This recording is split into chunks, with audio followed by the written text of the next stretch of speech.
bilwer welcome nya bul bileben embam nya darjo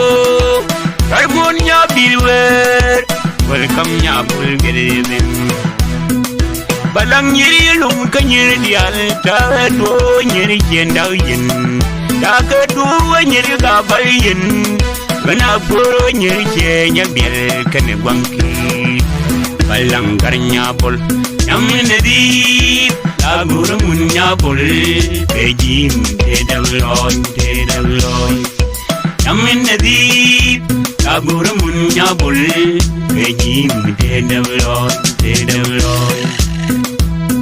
Kaka kam ngir ga jawiyam Kana kam ngir ra nasel kan mai gud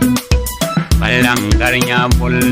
Kaka du ngir ra ayut Gana du nyiri bendiau dial kan panjak Balang karnya bol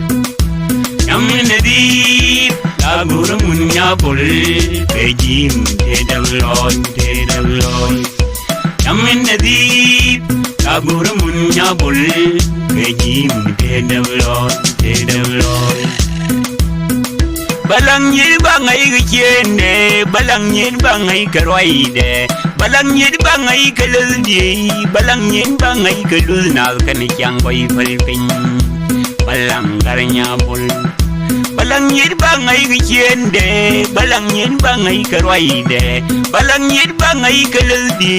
Balang nyiri bangai kalud Nal kan kyang boy palpin Balang garnya bol Yamin di Agura munya bol Pejim te davlon Yamin di Agura munya bol Pejim te davlon Balangga bende Wanyiri anyiri jo Chima muntakul ben Kwelan ni yal Munya bol de sadela jizire Yang durwot ke lelang shalwi Balang garnya bol Balangga bende Wanyiri anyiri jo Chima muntakul ben Kwelan ni yal Munya bol de sadela jizire Yang durwot ke lelang shalwi Balang garnya bol Yamin di Agura munya bol Pejim te davlon Yamin di Agura munya bol Pejim te davlon Balang kon ganyan Jin ganyal ba kon gorkele Jin ganyal ba kon gorkele Jin ganyal ba kon gorkele Jin ganyal ba kon gorkelo Ay ba kon gorkel yungam Balang garnya bol Balang kon ganyan Jin ganyal ba kon gorkele Jin ganyal ba kon gorkelo Jin ganyal ba kon gorkele Jin ganyal ba kon gorkele